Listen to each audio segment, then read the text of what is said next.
Welcome to One Brothas Mind, and I am KD Smooth. Today we will question and challenge popular information and views from a B1 perspective, while we expose the real facts you need. We do this to strengthen your logical, critical, and discerning thinking skills. Because in today's world, hard choices are mandatory and they come with consequences. So you need all the information. And at One Brothas Mind, we do this from a B1 Yeshua the Christ followers perspective.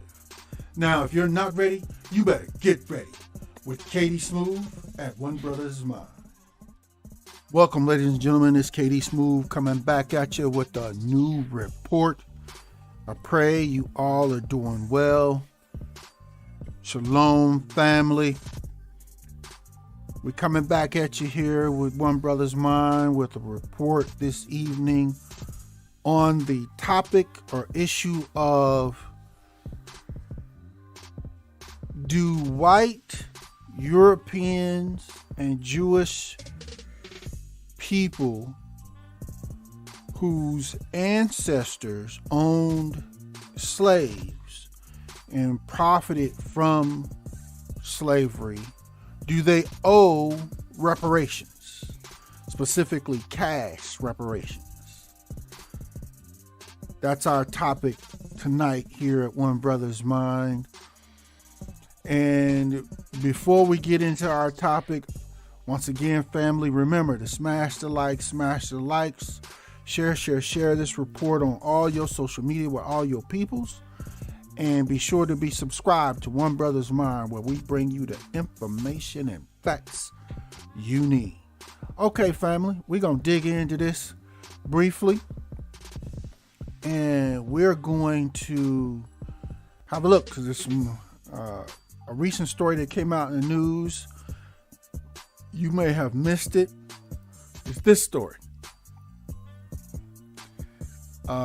Specifically, the newest version is the actor Edward Norton on your left, on your screen.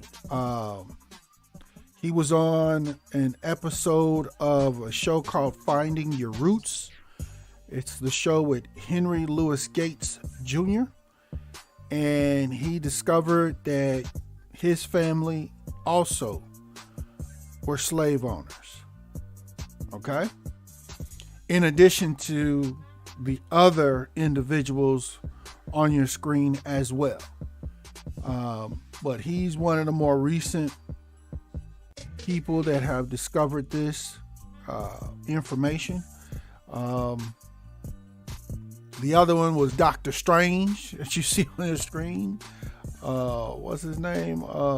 Benedict Cumberbatch, his family. He discovered his family owned sugarcane plantations in Barbados. And for those that know, sugarcane plantations were some of the most brutal slave owning plantations and systems. Because of the nature of the farming and the equipment that was used, that was extremely dangerous. In addition to just the dangers of slavery, those slaves often had dismemberments, injury, and death from just working the farm because it was so brutal. But yeah, your boy Edward Norton, his family, as I said, he discovered his family owned slaves. And his family was traced again on the show Finding Your Roots with Henry Louis Gates Jr. He found or confirmed that he was a descendant of the Rouse family. And his grandfather, James Rouse, owned the Rouse Company. It was a company that was into shopping mall development. Okay. It's not still around anymore, but that's what it was into as a company. And that's not a business you can get into without money, without having money and lots of it up front, without being wealthy. Okay. His discovery went further into his great-grandfather, a William Goldsmith Rouse, who was a wealthy attorney, and as well as other members of his family that were wealthy real estate developers. So the point is, money has been in his family for decades. Where did they get that money from? Yeah, you guessed it right. So he actually, on that show with Henry Louis Gates, he was shown an actual picture of one of his ancestors. I want to say it was his great-grandfather, but it could have been another one, where they were standing in a picture, a 55-year-old husband with his wife. And this picture also included 4 young black female slaves from ages of like 6 to like 10. So, first off, unfortunately for most of my white listeners or whatever, that's kind of, especially depending on where you stand on the issue today, that's kind of some devastating information to discover. That's rough. But don't you have to anticipate that for most of the, like I said, white Europeans and white Jewish people here, like say here in America, don't you have to anticipate that you're literally by this point sitting on and profiting and benefiting from stolen wealth from slavery and all the satanic stuff since so-called slavery ended? Most of y'all been running around like what you see on your screen. Y'all been enjoying all this wealth, building businesses, paying for college education, getting ahead in life. You've been winning at the game of life, right? But it's all based on and founded on stolen land and stolen wealth from slavery. Okay? All of it. So the question that many are asking, because there are movements right now in the U.S. in several states, California being one, I think St. Louis and Boston, there's a few of them that have started to form reparations commissions to study for each of these cities, to study whether the city owes reparations to foundational Black Americans specifically, and what, if so, how would paying those reparations, what amount would it be, and how would that be paid out? Now, some of you may already agree that reparations are owed, but then the rub becomes, how is that paid out? As far as Katie Smooth and One Brothas Mind here, that's cash reparations. Nothing else. No land, no scholarships, no housing loans, subsidy, nothing. All that's BS. Cash reparations. The same cash reparations that have been paid out to other groups of people by the U.S. in our history. Save all that BS other stuff, man. That stuff ain't nothing but white people, like scholarships and loan housing subsidies and all that. That ain't nothing but white people shifting money to other white people. That's all that is. And the black people that it's supposed to be benefiting never touch it. It's never theirs.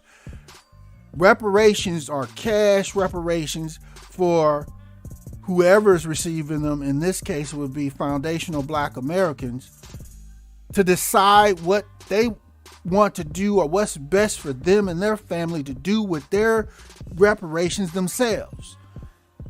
You know, that's a usual, regular MO for the United States and basically most white people. That you know, when it comes to money, y'all, it ain't gonna sound good, but y'all try to treat us like kids, like children, like we can't make decisions on what best for us to do with our own money.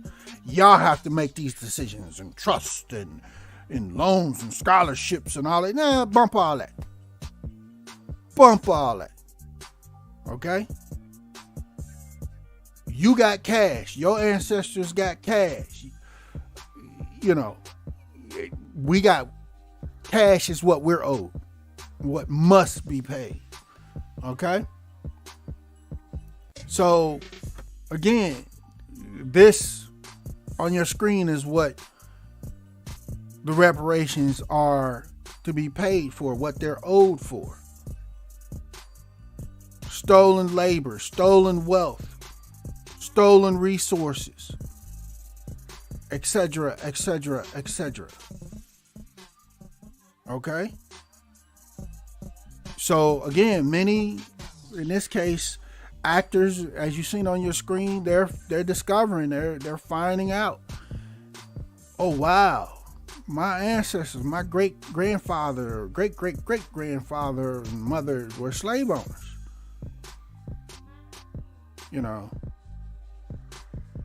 Yeah, I went to college and my grandparents paid for my college. Well, guess how they paid for that?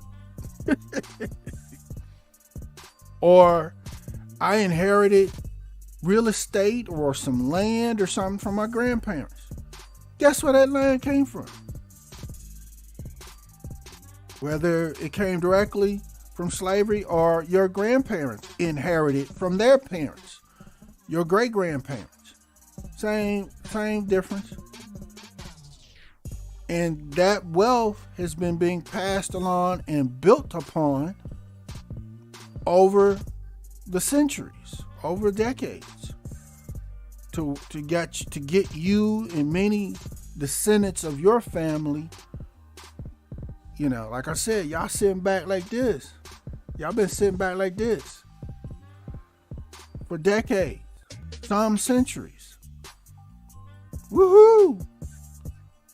You know, but many actors are discovering, again, their families own slaves, and with these reparations commissions and a lot of other governments around the world are slowly putting commissions together to investigate and explore the truth, and that is, most all of them owe reparations, significant reparations, and in this case, including individual people. These actors are just regular people that have inherited a whole bunch of stolen wealth. So the question that's being asked or suggested is, once you find out that your ancestors were slave owners or profited from slavery, do you owe reparations as an individual? And a lot of governments are starting to, they came right out and said it, but they're hinting toward, if we're gonna pay reparations out, then a lot of families, individual people who have had this stolen wealth passed down to them through businesses, land, real estate, whatever, all the way up to possibly you today, y'all gonna have to pay reparations too.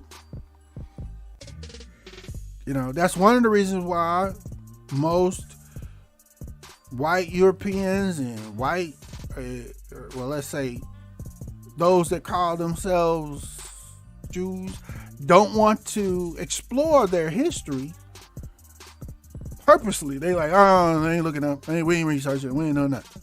But for many of y'all, the records are there. The records, the transfer of wealth, land, real estate, businesses, money, all that's the inheritance records, those are there. It's not hard to trace that out. Whether you do it or the government or some other agency does it for you. So y'all may not be able to hide for long. Y'all may not be able to hide for long. And again, that's the fear. This is spreading. This reparations push, reparations being owed and potentially individual people, individual European descendants and so-called Jewish descendants, y'all may owe reparations as well and have to cut the check, right? So again, for slavery. Now, I know one of the first things y'all are looking at, well, okay, slavery happened. No, slavery you got to look at all of these things were a part of slavery.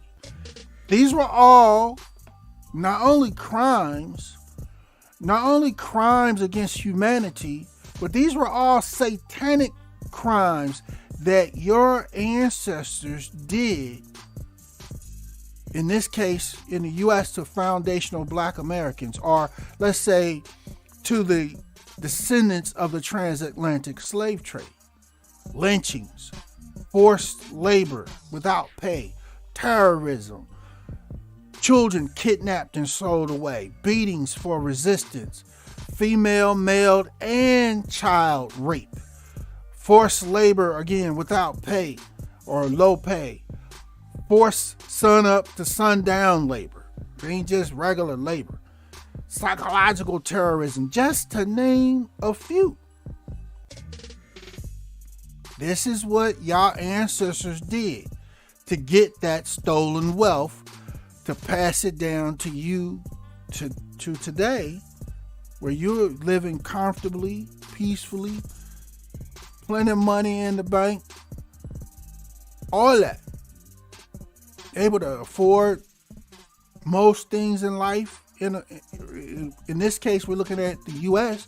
You're able to go buy cars and get either pay cash or get, buy land, buy businesses. You got money to start businesses. You got all kind of inheritance wealth.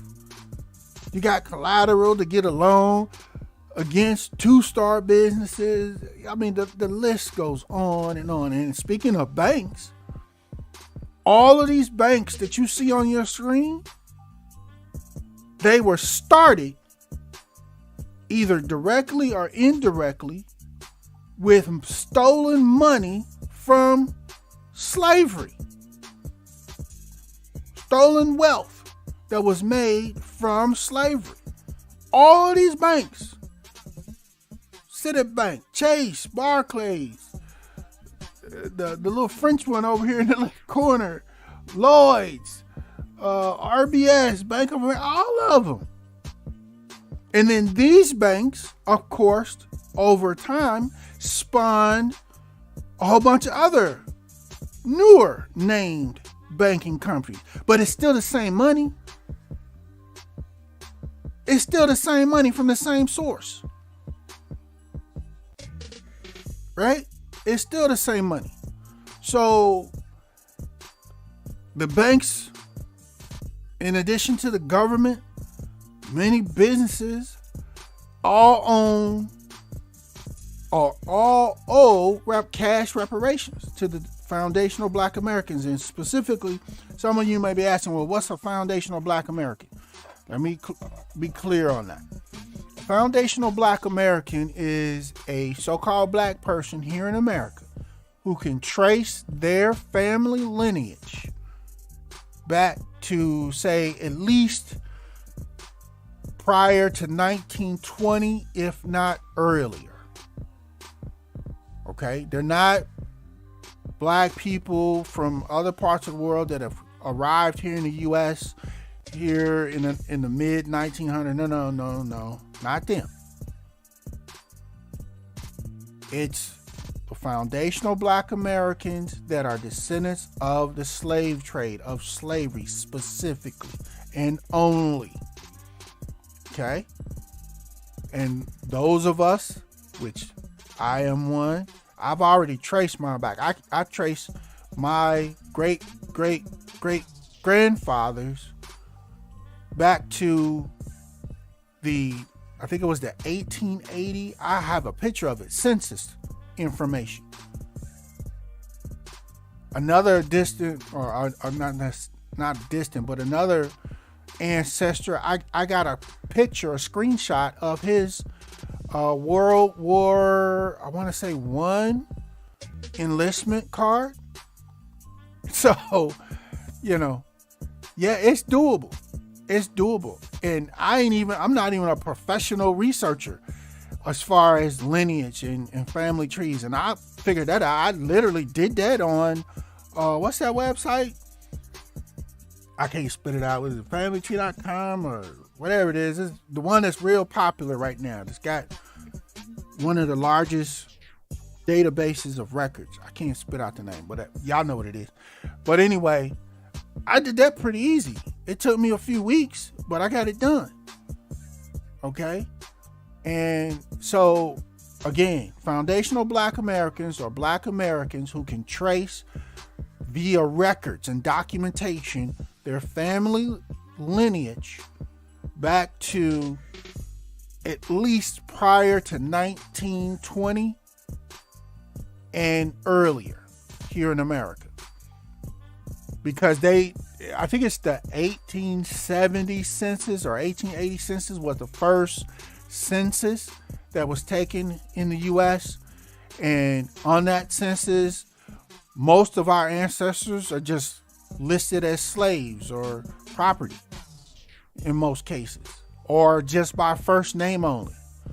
Things like that. So you got to do a lot of work to put it together. If you know where your ancestors lived during that time frame, you got to trace it down to the county, everything, the lot, the owner, the land lot information, all that stuff plays a role in helping you lock in on and zoom in on and find your ancestors, even if you only have a first name listed like on the census. You can match it up.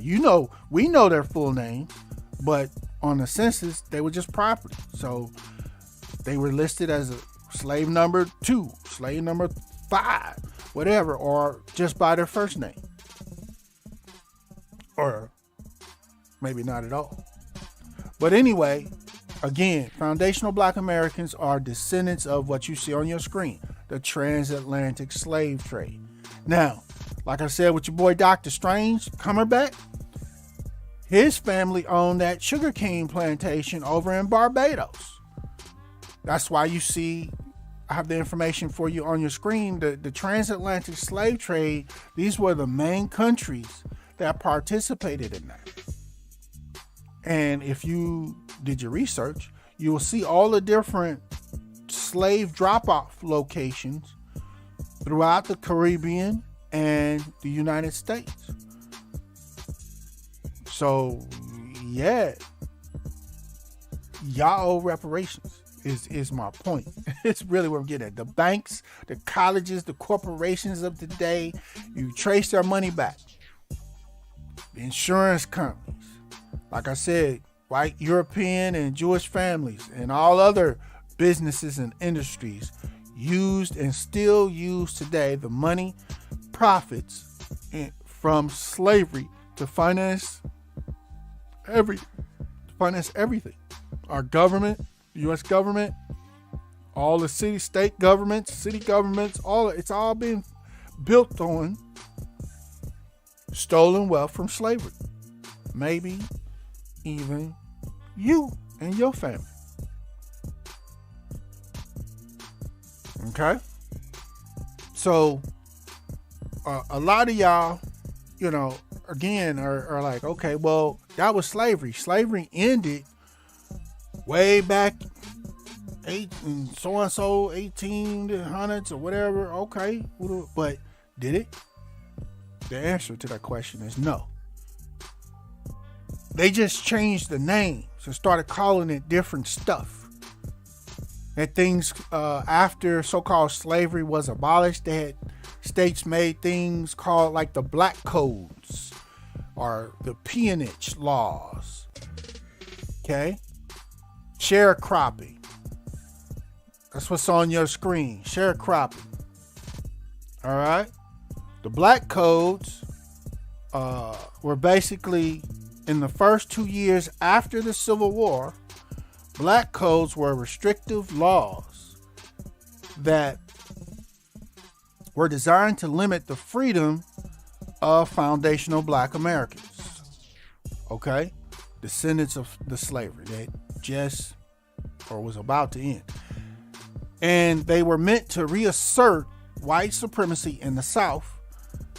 Legislatures in former Confederate states soon passed restrictive laws denying so-called Black people legal equality or political rights, and created Black Codes that forced the formerly enslaved to sign yearly labor contracts or be arrested and jailed for vagrancy.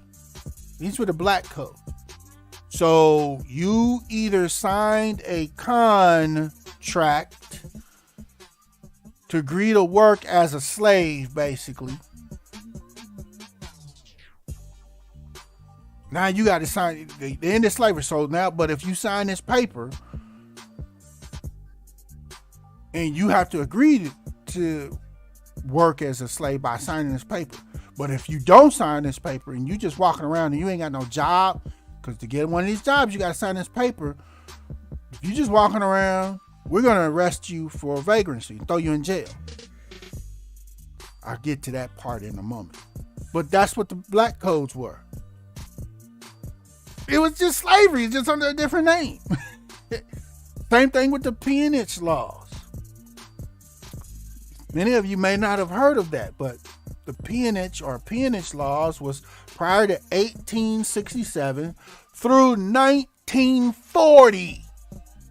I repeat, prior to 1867 through 1940, so-called Black people, frequently based on trumped up charges or for offenses which in a civilized community would hardly land them in jail, were imprisoned.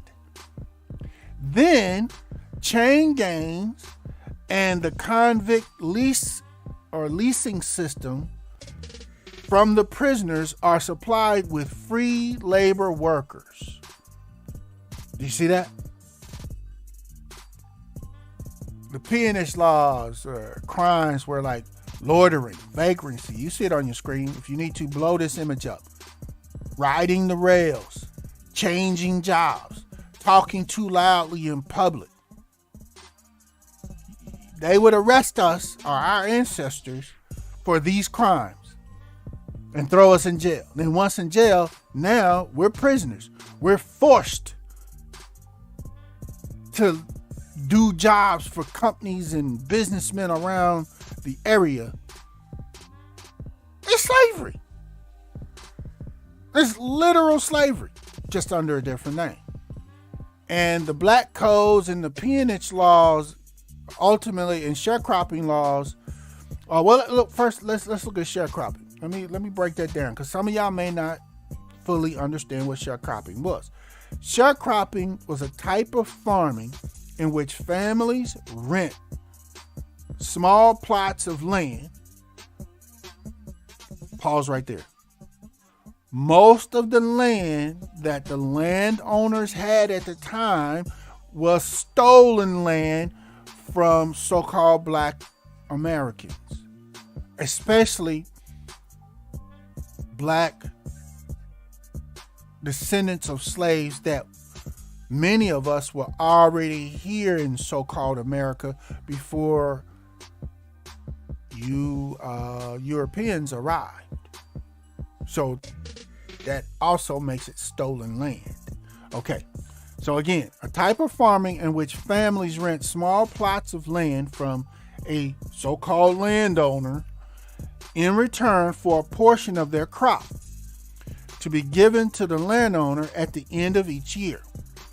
It resulted in sharecroppers owning more of the, it resulted in sharecroppers owing more to the landowner, and the owed money for the use of tools and other supplies to farm the land than they were able to repay.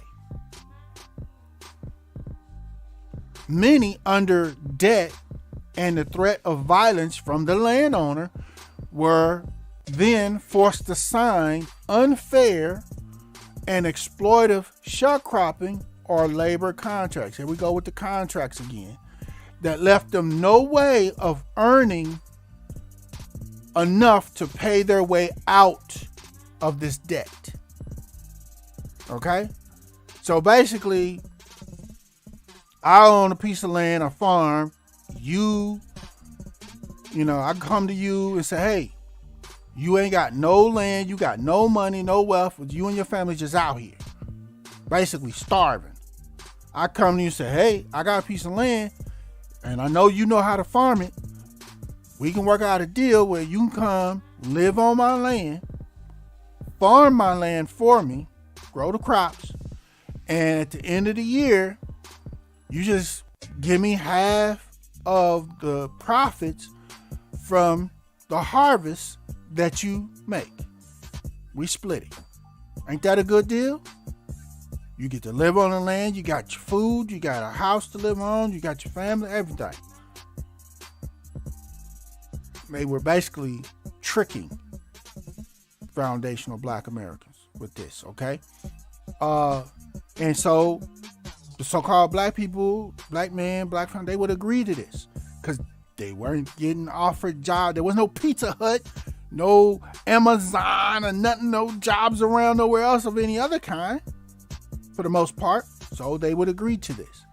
They would go ahead and start farming the land. And the landowner would say, okay, here's the little shack you and your family can live in. Here's the mule that you can use to help you plow the land and everything. Here's the other tools that you're going to need. Here you go. Here you go. Go ahead, farm the land. And then after farming that land for a year and pulling in the harvest and then selling the harvest, the actual sharecropper, the person that did the work, would then say, okay, I got $500, for example, profit off the harvest. Mr. Jones, here's your $250.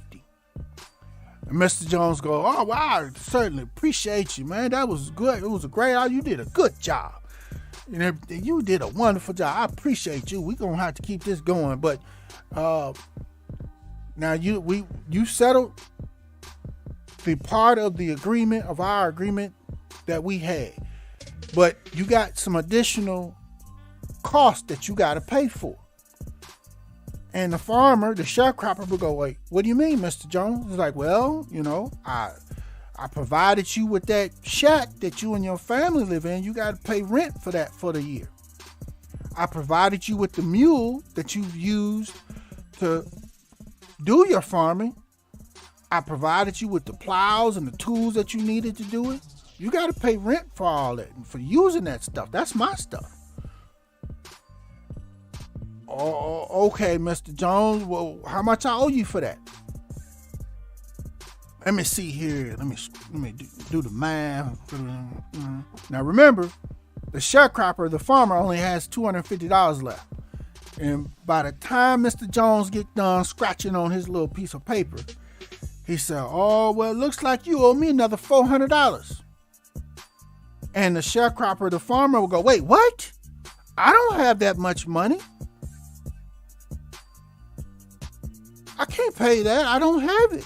All I have is $250 left. And he go, oh, well, that's the cost of using all this stuff. So I tell you what we can do. You can continue, if you want to do another year on my farm and continue to work my farm and bring it to harvest and hopefully we'll have a better harvest next year.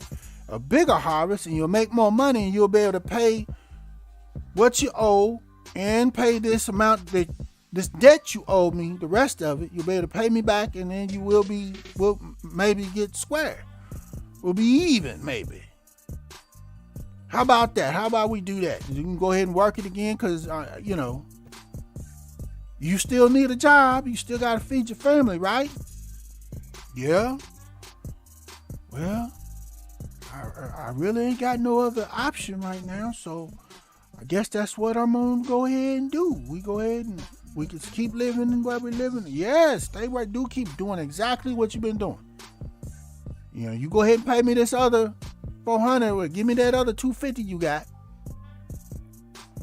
Okay, so that means you owe me $150.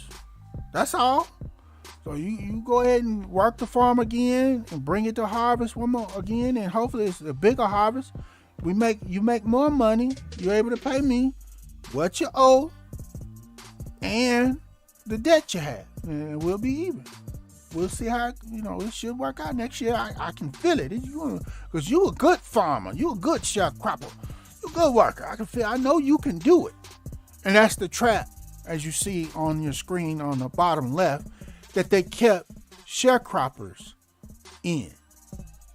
And if once the sharecropper realized that they were just making these charges and amounts up to equal an amount that they would never pay off or be able to pay off, the sharecropper was like, I ain't doing this no more. You've been tricking me. I'm not, Well, that's when the landowner came with the shotgun. It was like, you gonna do this because you owe me money. I got it right here on my paper that I wrote it down on. You have a debt to pay. You gonna pay me my money. Do you see what they did there? And then even beyond that, a lot of sharecroppers, in this situation was like, all right, we got to go. We got to get out of here. I see what the evil Mr. Jones is doing. He gonna never allow us to pay off this so-called debt, and we're gonna be working for him. We slaves all over again. Okay?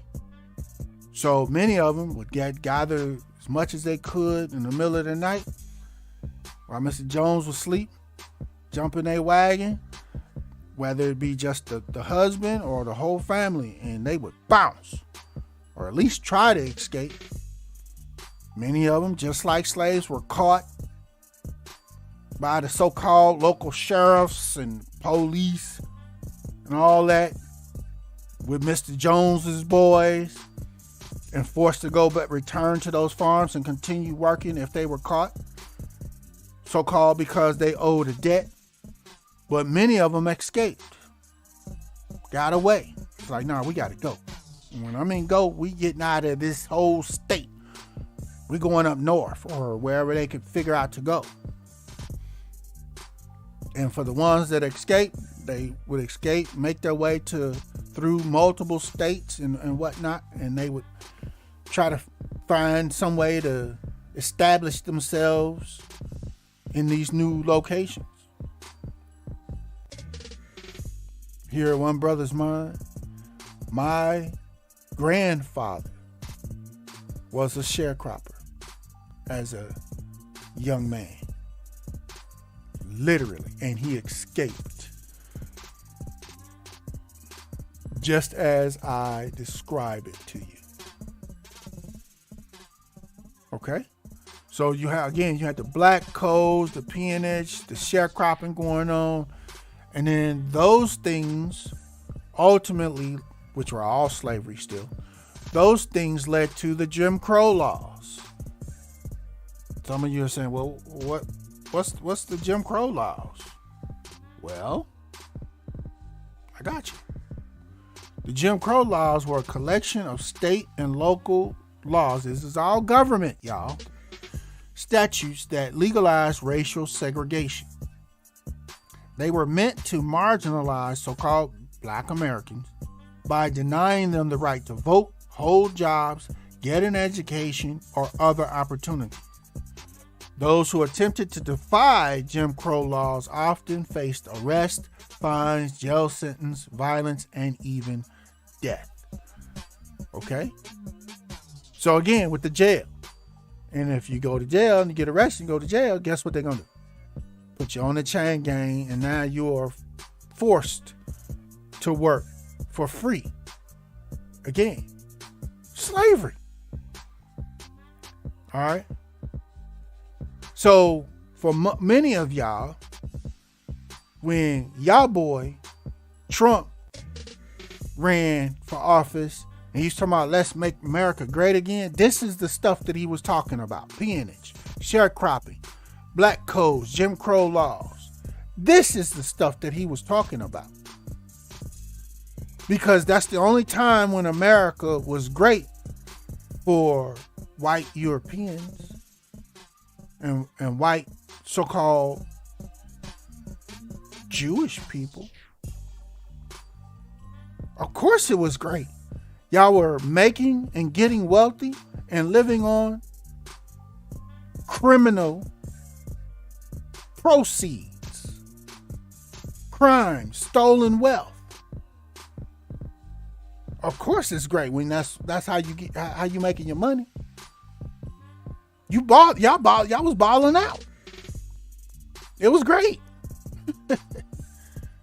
That's what Trump, and most of y'all heard his dog whistle. That's why many white Europeans and white Jewish people supported Trump. Still to this day. Y'all know exactly what he's talking about. For those that don't know, that make America great again, that's dog whistle politics. It's where you say something that on its face don't necessarily sound bad, but if you really understand what it means something absolutely satanic and horrible, criminal. And the people, it speaks to a specific group of people to motivate them, to make them happy, to suggest giving them what they want or what they want to return. Peonage, sharecropping, black codes, Jim Crow laws, how they want things to go back to being, which were just other names for slavery. Okay? And then as you see on your screen here over to the left with the map areas, there's also redlining during and after the Jim Crow laws. You say, well, what's redlining? Redlining was a discriminatory practice, or let me start over. Redlining was and is still to this day a discriminatory practice in which services, mostly financial, but others as well, are withheld from potential customers who reside in neighborhoods classified as hazardous to investment. So-called black people's neighborhood. Okay? Black and brown. And these neighborhoods, again, are mostly black low-income residents. Even medium income residents. Basically, it was just whole areas of the town where the residents were funneled into for home ownership and renting. Or but black people live over here, across the tracks, or on this side of town, or in this area. That's where the blacks live, the so-called blacks. And that's the only place they live. Redlining is basically segregation of real estate. Okay? While the most well-known examples of, the most well-known examples of involve denial of home loans for blacks in white neighborhoods. So you see all the gray areas? These are all the white neighborhoods on this map up here on the top right. The red areas is where the black people, they forced the black people to live. But when there was black people that was making enough money and saved up enough money to buy homes in the gray areas, all the banks was like, denied. It's like, why? They would make up reasons to keep all the black people stuck in these red line neighborhoods. Okay? Again, the denials would be credit denials, insurance denials. Also, sometimes attributed to redlining in many instances are denial of health care and the development of food deserts in minority neighborhoods. Literally, right now, you're here at One Brothas Mind, Katie Smooth. I live on the north side of a food desert in Indianapolis, Indiana. I live on the edge of a food desert. So because I live on the edge of it, I actually do have pretty quick access to, grocery stores in my area where I specifically live. But again, I live on the north edge of a food desert for the black community. If you go down to the center of the community that I live in, you got about a 30 to 40 mile radius where there are no grocery stores. None. That's a food desert. Added to that is the amount or number of residents and people that live within that 30, 40 mile radius, if not larger. It's enough people by sheer numbers that would justify or require 2 or 3 major big box grocery stores within the area located. But they're not there. On purpose. For those that don't know, that's a food desert. So it forces so-called black people, you got all the fast food places in there, So oftentimes, again, you're dealing with oftentimes low-income black families who may not have transportation. Where they're going to get food from? Hopefully the city bus system will run where they could catch the bus maybe and ride it to the nearest grocery store outside of the food desert and buy groceries and then carry all them groceries on the bus and ride the bus back home. But there's only so many groceries you can carry doing that. Right? Also, for those that may not have transportation or what have you, it forces you to, the quicker or easier option is to go to the McDonald's right there down the street from you. Therefore, forcing you and your family to eat unhealthy foods because you don't have easy access to grocery stores with fresh fruits and vegetables and produce. That's a food desert. Okay? For those that don't know. Now, this food desert that I currently live on the north end or north edge of in Indianapolis, Indiana, on the northeast side, when I was a kid, there were a couple big box grocery stores literally located within this food desert area. They're gone now.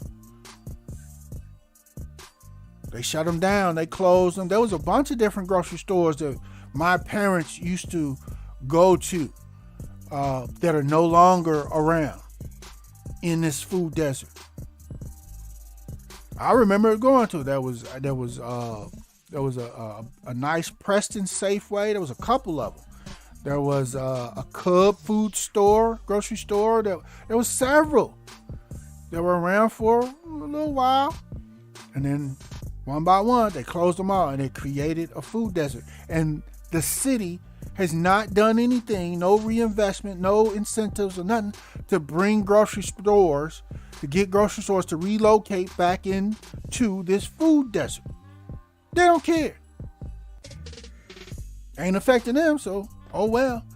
Actually, here recently, just a couple blocks from my current location where I live, there's a health clinic being built in a small little neighborhood produce store. The city has agreed to add to that location where that healthcare clinic is being built literally as we speak. As I'm talking to you right now, it's happening. Just a couple blocks from my house. Okay? That's the best they can do.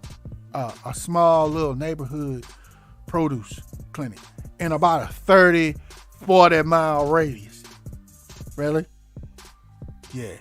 So there's all kind of stuff that has been done, that is still being done. Where the city, the governments, majority of the white citizens, the white Europeans and white Jewish citizens have benefited and are still benefiting and profiting from slavery and all of its other forms under different names that I'm literally showing you on your screen. Okay? So with that being said, I want to share with you a really brief, short video that kind of goes over some of the things of what I've discussed with you, and as well as a few others. And sorry for, it seems like I had a little sound technical difficulty, but I think I've cleared that up now. But we're going to share this short video. Some of you have seen this videos, but many of you may not have. So I'm going to share it with you. It's only a couple minutes long, and then we'll come back and chop it up. Okay? Here we go.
Literally, this video is showing you exactly all of the things that I just explained to you.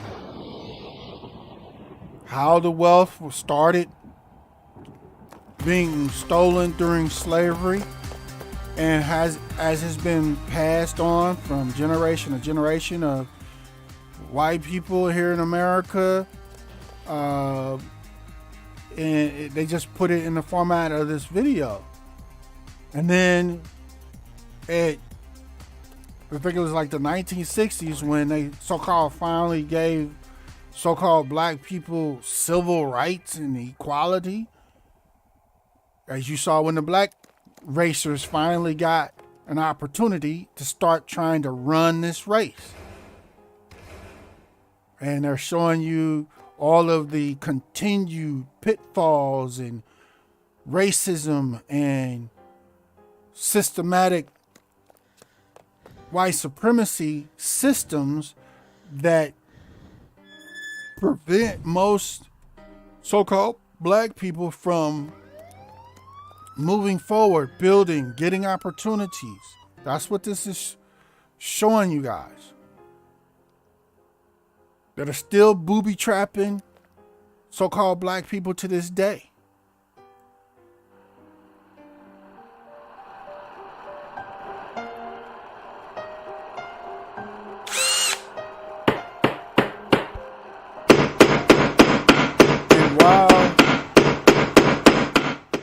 While that's all happening, while most so-called black people are being booby-trapped,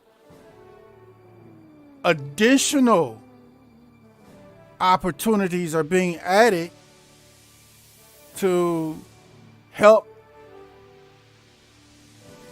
white people in America succeed and advance, like white privilege, as well as others.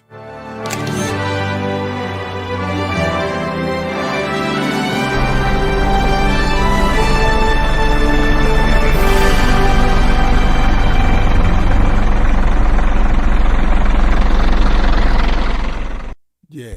So that's a real quick video description of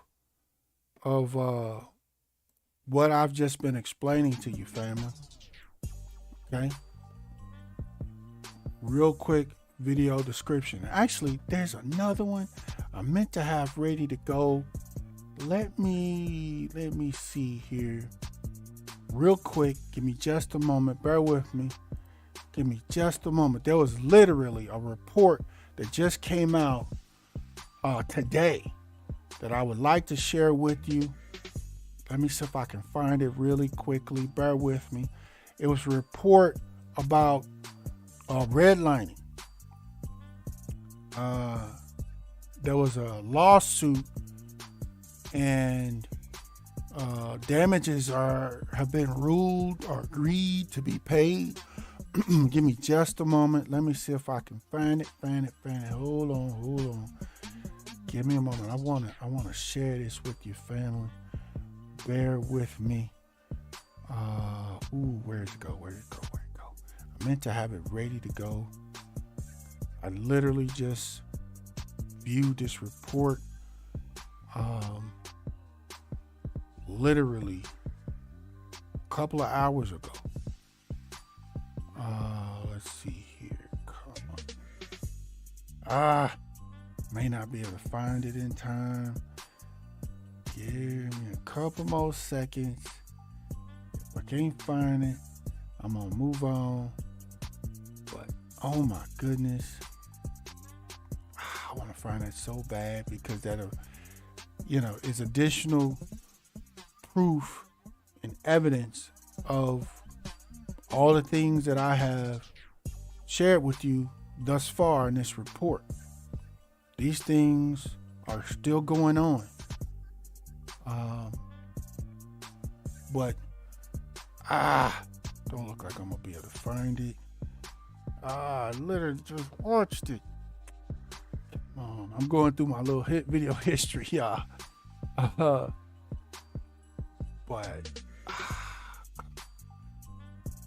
where's it go? Come on. Yeah.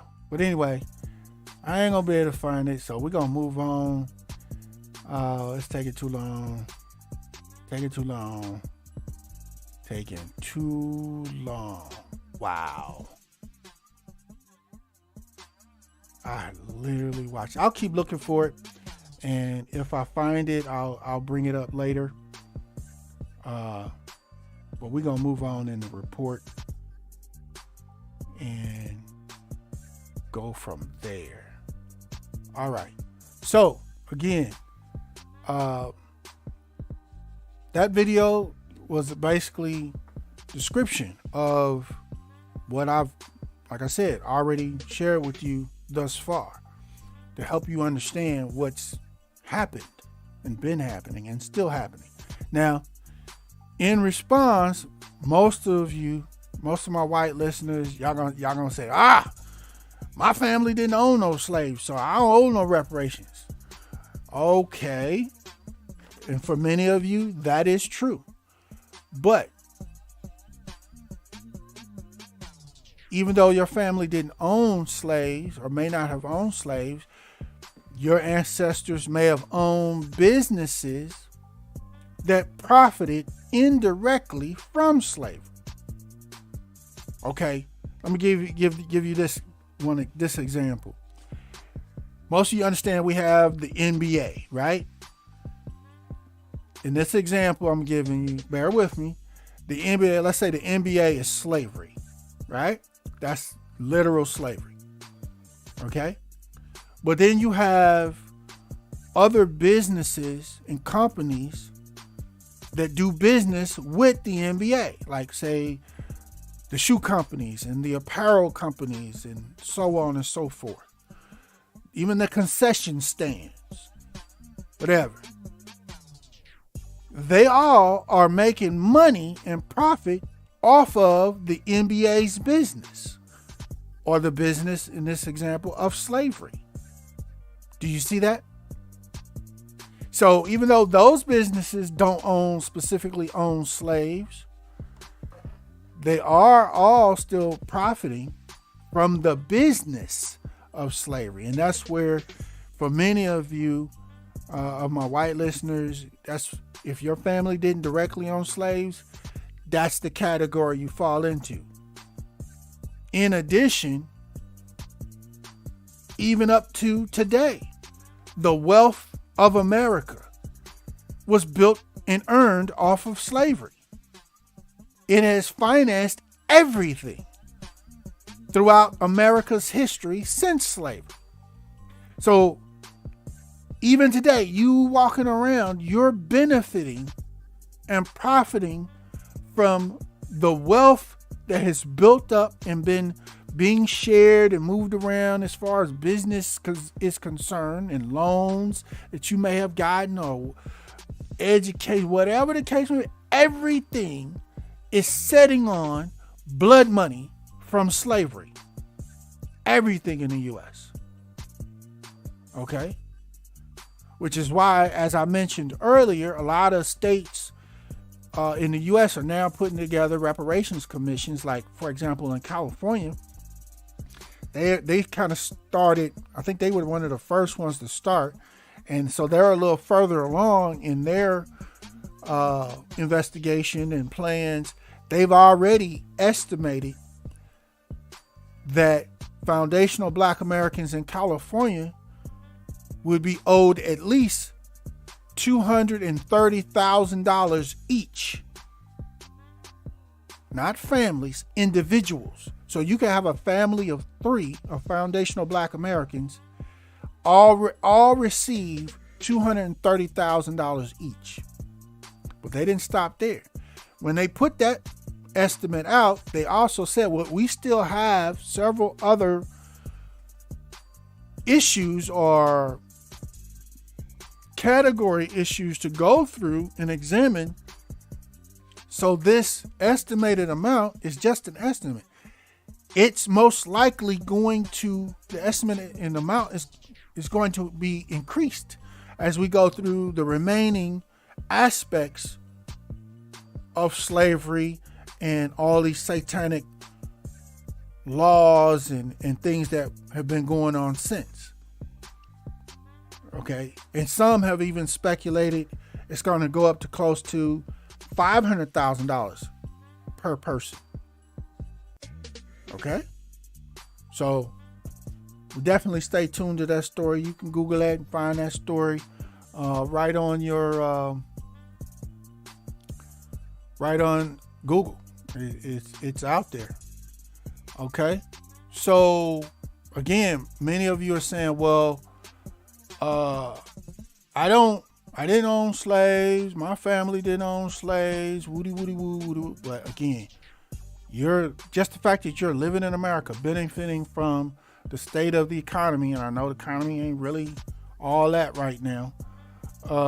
But you're benefiting from it. You get access to wealth, to loans, and all kind of other stuff. You have access to all this stuff right now because of the historical stealing of wealth, the historical blood money from slavery. Okay? That's why the U.S. has the money that it has. That's why it's able to send billions and billions over to Ukraine. That's why we have the monies that's being spent on our military more than most countries combined. That's where that money came from. Okay? So miss me with that. My family didn't have slaves, didn't own slaves. Miss me with all that. All right? Say that because, again, most of the slavery stuff, as I've already showed you, and I'm showing you right now, the names of the slavery conditions and traps, the names just keep changing, but the effects pretty much are the same. On your screen, on the top left corner, this guy, they did, remember I told you, the whole point is to arrest as many black people as you can. Okay? Why? Well, free chain gang labor. In addition to, guess what? All of your pharmaceutical companies, the big ones that you love and enjoy right now, they all did experiments since the starting in the early like 1900s, if not before, all the way to like the 70s, 1970s, on black inmates. And these were forced experiments. You say, why and how are they forced? Because you're in jail. You have no choice. You have no rights in jail. Okay? You have none. So they basically threw a couple dollars at you, or the hope of maybe getting your charges dismissed or giving you some kind of reduction on your time or early release or something, to trick black inmates to agreeing to be experimented on. That's satanic. And this guy out here to the top left of your screen, this was the head scientist. I forget his name. I did a report on it. Go to One Brothas Mind. Go through the video tab and just scroll down. You'll see this guy on one of my reports. He was the head scientist, the head satanic scientist at a prison in Philadelphia. They just recently announced so-called apologies for what they and this scientist did. Okay?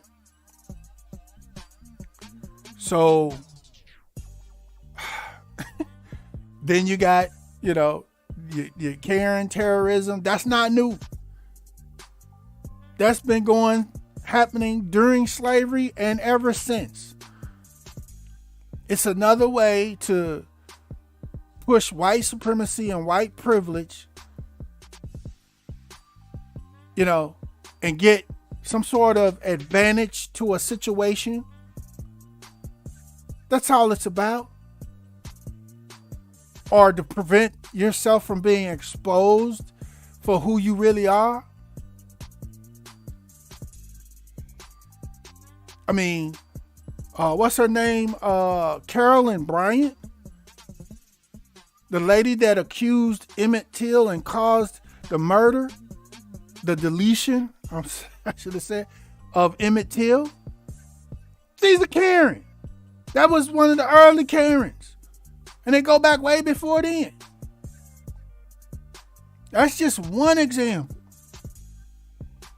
Just one example. Man, I'm still, while I'm doing this, y'all, I'm still looking to see if I can find that report for the redlining. Hold on just a second.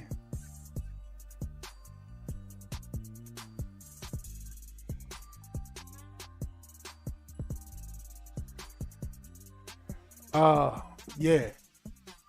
So, I mean, that stuff is, here we go. I got it for you. I'm going to share this with you real quick. Let me bring it up. Give me just a moment. I found it. Give me just a moment. But yeah, that's just an example, y'all, or other examples of what is still going on. Got the racial profiling, the arrest, trying to arrest as many black people, put them in jail, because once they're in jail, even in the Constitution, still to this day, if you have been a convicted of a crime, you are still considered a slave. That's literally in the Constitution. You got the police brutality and police deletions that's still going on. Then on the bottom left of your screen, you see what happened in Mississippi. It's still going on. The governor of Mississippi and your boy Brett Favre and all of the so-called authorities in Mississippi, they've been stealing. They stole millions of federal funds that were sent from the federal government to provide resources to the needy, the low income, which in Mississippi, that's the black people. The so-called black people. These fools and all the other officials stole millions. Have you heard of either one of these jokers being arrested yet? Nope. Why did they steal millions? Because they've been stealing millions for decades and centuries. It's been happening. This is just the status quo in America. This is how stuff gets done. Money is stolen in most cases. Then you got the terrorism that's going on in the so-called public school systems. And who's being terrorized the most? Yes, there's some white children that are being terrorized. Absolutely. The terrorism is satanic no matter who it is. But who's being terrorized the most? So-called black children. Mass shootings and domestic terrorism. You had the mass shooting at the Tops grocery store in Baltimore or Buffalo, New York. And then like a week later, there was another one. I think it's the school shooter that went in where the police didn't do anything. That one happened. And the mainstream media stopped talking about and reporting on the shooting of the so-called black people in the Tops grocery store in Buffalo, New York. They just completely stopped talking about that one. And there's been many others. The church bombings, the church attacks, terrorists. It's never stopped. Okay? So miss me with that. All slavery is been over. Ain't nobody responsible for slavery no more. And then there's also because of how everything is set up in our society, there's the systematic racism or systematic white supremacy that's in our society that controls all these systems, that controls the banks, your access to capital, that controls the school and the quality of your education, that controls each company, controls the job opportunities that are given or not given. Again, the banks. And don't forget the healthcare system, the medical racism. That's why the mortality rate for black pregnant mothers and our babies is higher than every other group in this country. That doesn't happen by accident. It's always been higher. It's not new. It's because of medical racism. We as so-called black people, we go to the hospital, we could be in pain for whatever the situation is. And most of the white doctors, they don't view our reports of pain equal to the same reports of pain or issues from white patients. They just blow our stuff off oftentimes. And either we, from some undiagnosed situation, get deleted, or we got to bounce around, hunting around, trying to find some doctor that'll actually run the tests that are needed, check us out thoroughly, and find out what's causing us the pain that we have been reporting. There's story after story after story. Every so-called black person, either directly or has somebody in their family that has these stories of what we've been through with the medical racism. Okay? So, again, this whole thing, even the political system, that's what redistricting is. That's why the different political parties go out of their way to try to redistrict, especially the good old GOP. They want to redistrict the areas because there's plenty of areas in the country that are predominantly black residents.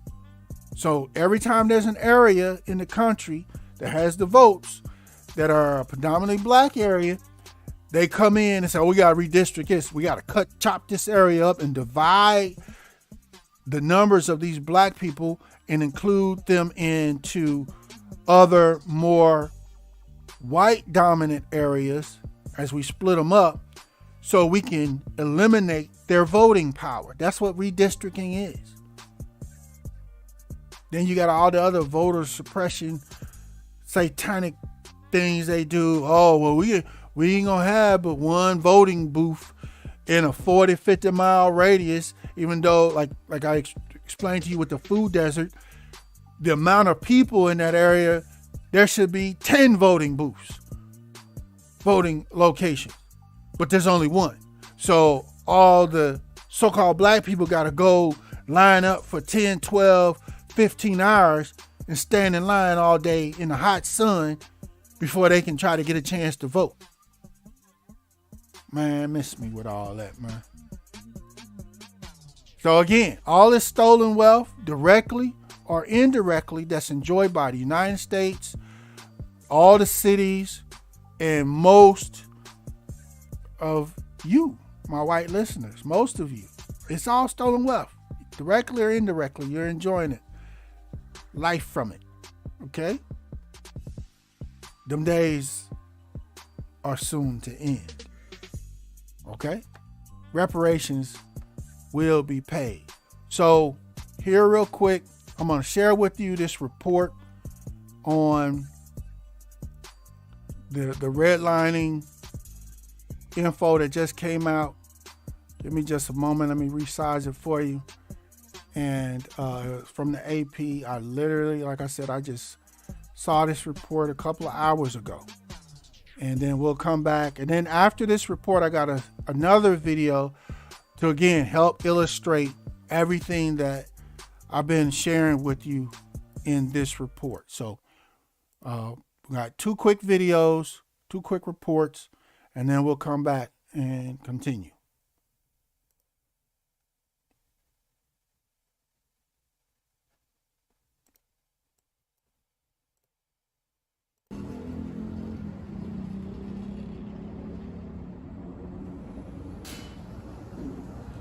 Our lawsuit alleges that City National Bank, the largest bank based in Los Angeles, engaged in a pattern and practice of discrimination through redlining. Specifically, City National Bank avoided providing home loans and mortgage lending services to majority Black and Latino neighborhoods throughout Los Angeles. The illegal conduct that we allege in the complaint took place between 2017 and 2020. City National has agreed to resolve the government's lawsuit by entering into an agreement known as a consent order. This requires City National Bank to make numerous investments and take significant actions that will have a positive impact on Black and Latino neighborhoods. City National, as Assistant Attorney General Clark mentioned, has agreed to spend more than $31 million to address these inequities. This is historic in terms of this marking the largest redlining settlement that the Justice Department has secured with respect to a bank or lender. If you want to be held. Now, the question to that is, where is that $31 million going to go? Is it going to be divvied out to so-called Black families that were affected by this? If so, how? Are they going to try to put a whole bunch of trickeration systems in it to, make it hard to access those funds, for people, for the victims? And this has happened in every city. That was Citibank. $31 million. Justice Department. Settlement. And this is a settlement. Now, Citibank, notice, there's nobody getting arrested for these crimes.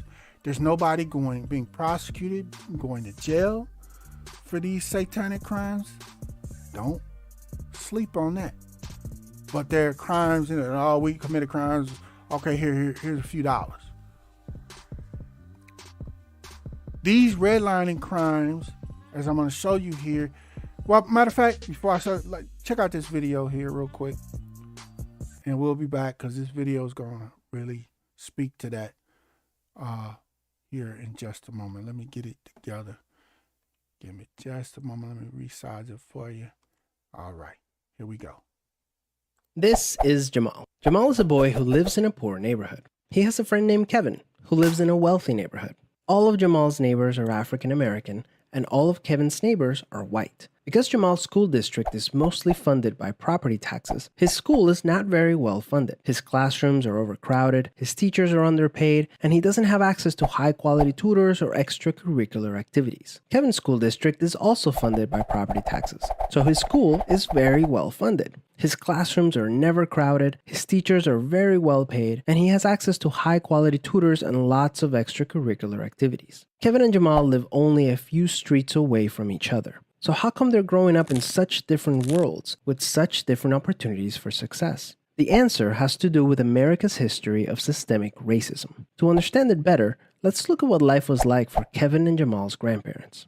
Decades after the Civil War, many government agencies started to draw maps dividing cities into sections that were either desirable or undesirable for investment. This practice was called redlining, and it usually blocked off entire black neighborhoods from access to private and public investment. Banks and insurance companies used these maps for decades to deny black people loans and other services based purely on race. Historically speaking, owning a home and getting a college education is the easiest way for an American family to build wealth.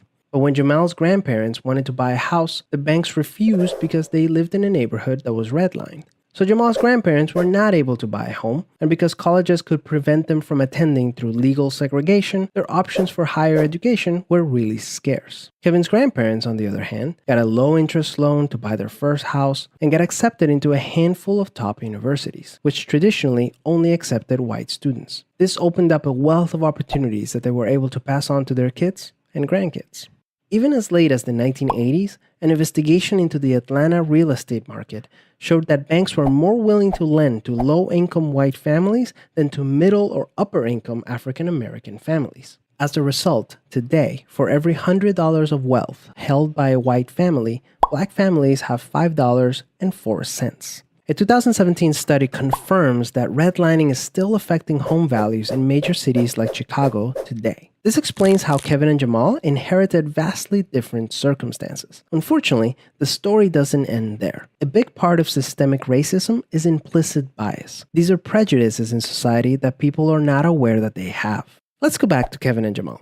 Against all odds, Jamal manages to be the only student from his high school to get accepted into a great university, the same one that Kevin and his high school friends are attending. But after Kevin and Jamal both graduate, Jamal notices that his resume isn't drawing as much interest as Kevin's, even though they graduated from the same program with the exact same GPA. Unfortunately for Jamal, studies show that resumes with white-sounding names get twice as many callbacks as identical resumes with black-sounding names. Implicit bias is one of the reasons why the black unemployment rate is twice the rate of white unemployment, even among college graduates today. You can see evidence of systemic racism in every area of life. The disparities in family wealth, incarceration rates, political representation, and education are all examples of systemic racism. Unfortunately, the biggest challenge with systemic racism is that there's no single person or entity responsible for it, which makes it very hard to solve.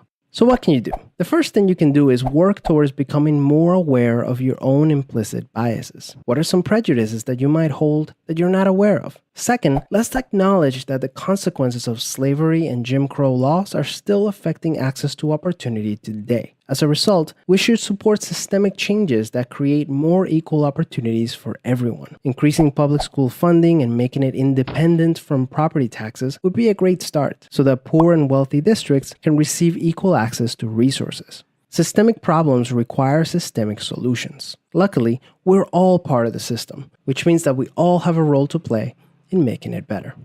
Peace. All right, family. There you have it. So that gives you some additional understanding of how systematic racism or systematic white supremacy works here in the U.S. It's embedded in pretty much every system that provides opportunities. Okay? So those opportunities, as it shows, are more limited for so-called black people in America when they're supposed to be equal. Right? So that hopefully will help give you an idea of why y'all sitting back so happy all this time like this. Oh, the U.S. and this systematic racism and white supremacy and stolen wealth from slavery, this works great for y'all. This works great every day, even today, still for y'all. So do you feel you owe reparations? Do you feel the U.S. government owes reparations? The states that created all these satanic laws and crimes? Or are you going to sit back and, like many of you, going to stay just like you see on your screen? Nah. Oh, well. I can't do nothing about the money that my grandfather or great-grandfather stole, even though you literally still have it in your hands, flipping through it, using it, counting it, living on it. Oh well, sucks to be y'all. That's where most so-called white people, that's the mentality y'all have. That's satanic. Be clear.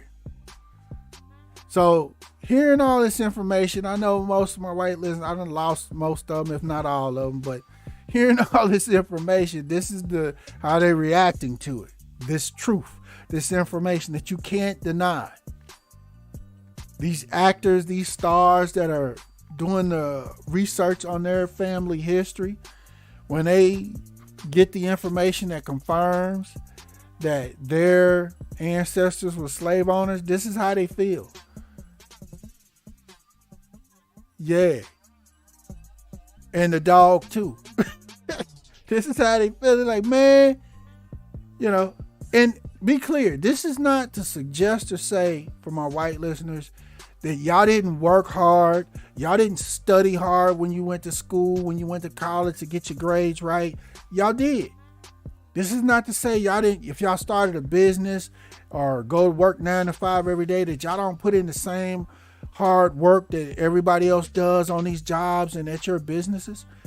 No, you absolutely are working hard. But with that being said, the fact that you got a business and were able to get a loan so you could start it, or it was passed down to you through your family. The fact that you own land and was passed down through your family. You see? That's where those opportunities and that wealth came from. Okay? So, miss me with all your little reactions and little anger. Miss me with all that. Reparations, cash reparations will be paid. So again, to be clear, white Europeans and those that call themselves Jews and many other families still directly or indirectly profit from slavery today. And that goes for, immigrants who came to this country, say in the 60s or the 80s or in 2000. You just got here and said, well, I don't owe reparations. My tax dollars shouldn't be paying reparations. Oh yeah, they're going to pay reparations, and they should, because you're benefiting from the stolen wealth of this country that was stolen, the blood money that was stolen from the slaves. That's why you came here. That's why you say, oh, it's better over there. Let me immigrate over there. There's more opportunity. That's why it's more opportunity. So miss me with your little argument also. Okay? You go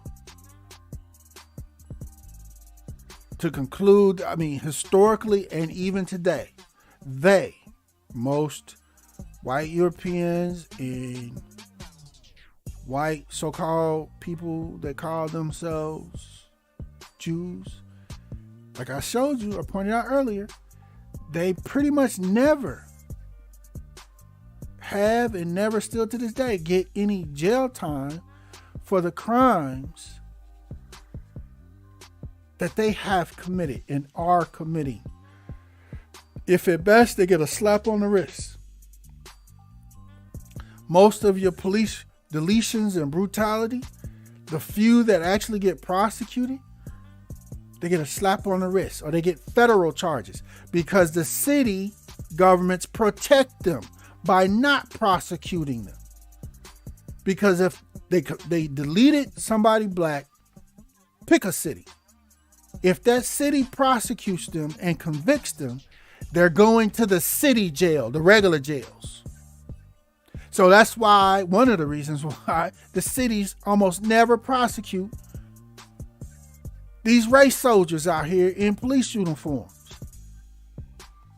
They wait, say there's not enough evidence or it's inconclusive or he followed procedures. Oh, well.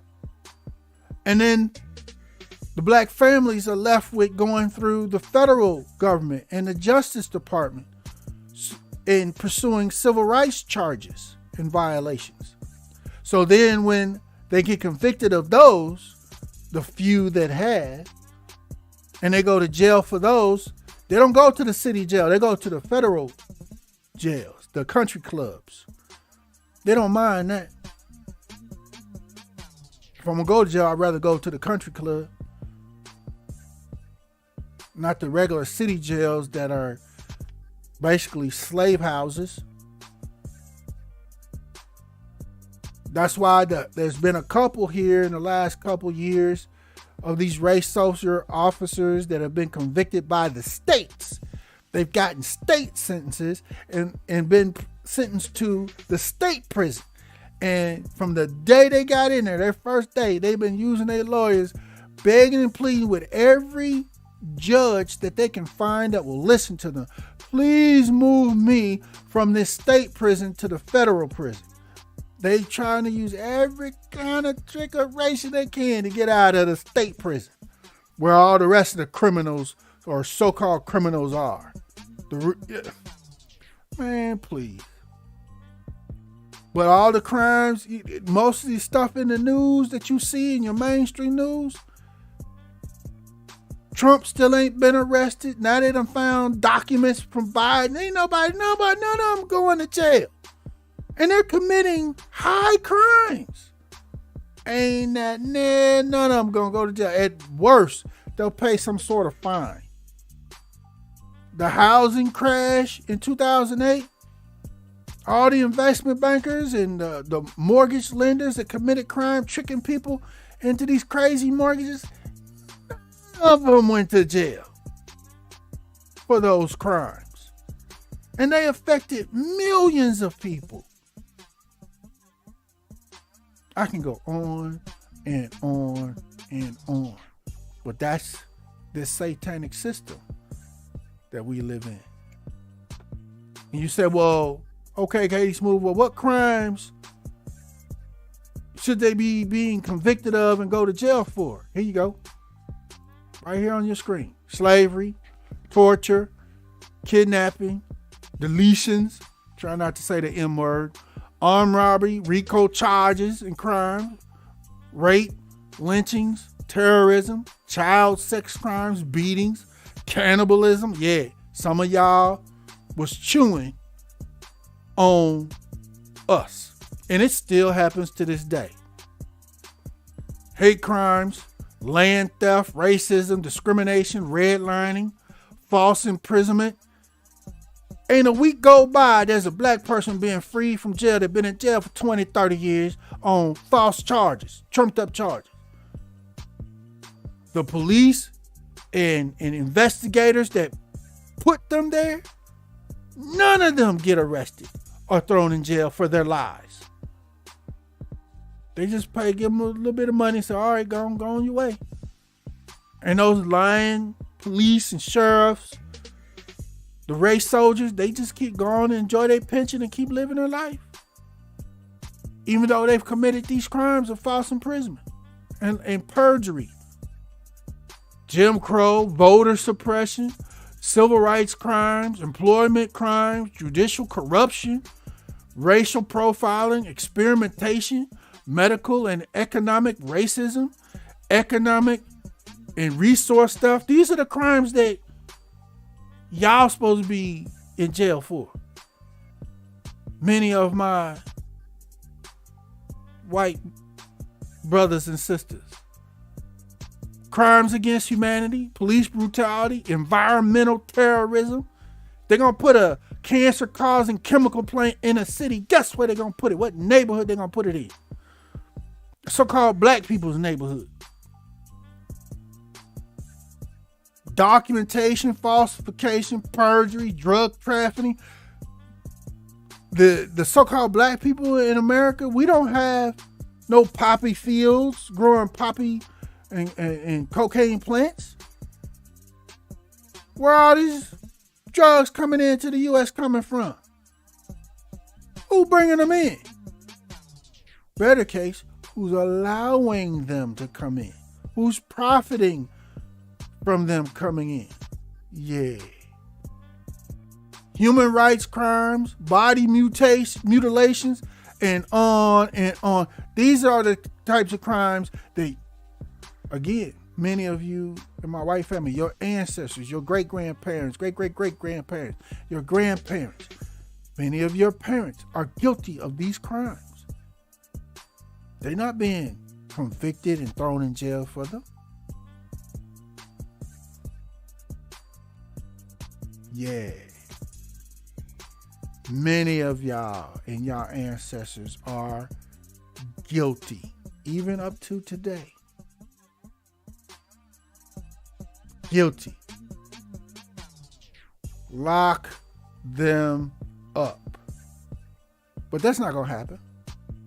Why? Because y'all the one makes the laws. Y'all the one make the rules, right? Y'all the ones that run the prisons, and y'all the judges. Y'all the ones that say who's guilty and who ain't of something. So y'all not gonna put yourselves in prison. Y'all not gonna convict yourselves,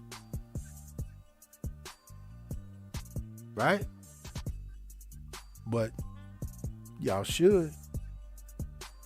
Y'all should pay reparations, cash reparations, a day. Okay? And make restitutions in all the other ways. Fix this satanic system.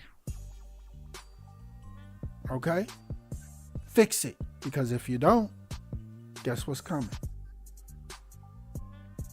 After and while reparations are being paid, guess what's coming?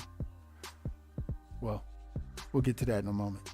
Again, ensure equality, ensure justice in every aspect of our society. Then, as an extra note, I would say to my white family members, repent and atone.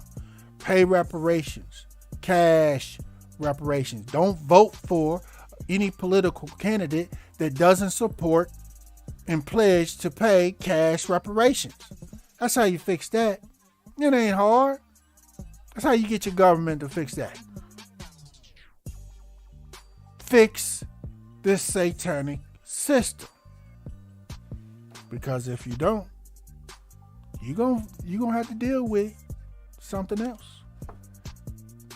It's on your screen.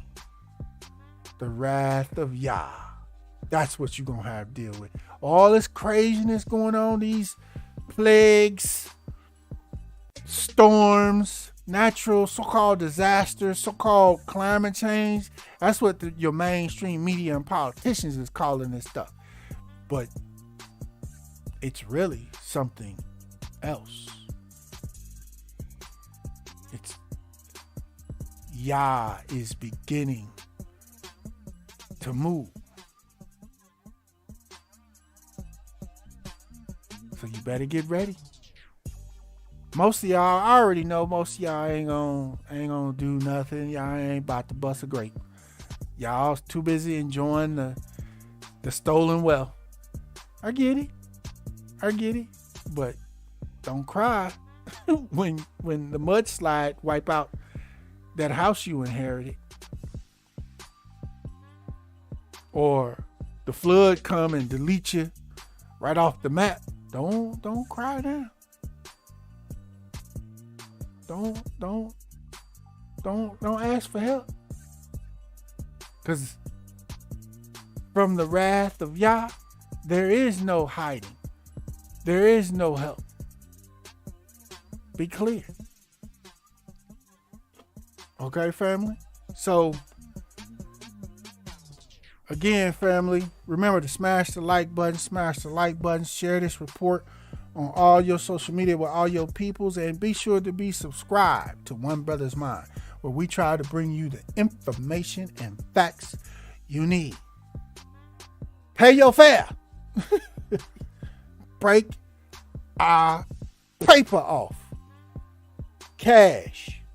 And we'll decide what investments, what we're going to do with our old cash money that's going to best help our family today and moving forward. Yeah. The government and the states, they're going to start coming after many of you. Gonna get a letter in the mail, say, hey, we done traced your ancestry. Y'all own this many slaves on these plantations, and here's the wealth was bought. Y'all had these lands, and these lands were bought and sold, and the wealth that was attained from these sales of these lands and these businesses and moved on, and it always made it to you. So now you owe X amount of dollars of reparations to be paid, to go into the reparations cash pot that's going to be distributed to foundational Black Americans. Again, y'all let me know what you think here on this story. I mean, I already know what most of my white family feels like. I didn't own slaves. I didn't do it. I ain't paying nothing. Okay, I showed you what's gonna happen and what's coming. so hey, you either start working to atone and pay reparations now, or wait on Yah's wrath. It's coming. It's already here, and it's going to get worse. Again, let's chop it up in the comments on this. Let me know what y'all think. Should white Americans that their lineage is traced back to owning slaves and profiting from slavery directly or indirectly, should they be paying reparations also, along with the states, the banks, the insurance companies, the colleges, the government, go down the list. Katie Smooth says, hell yes.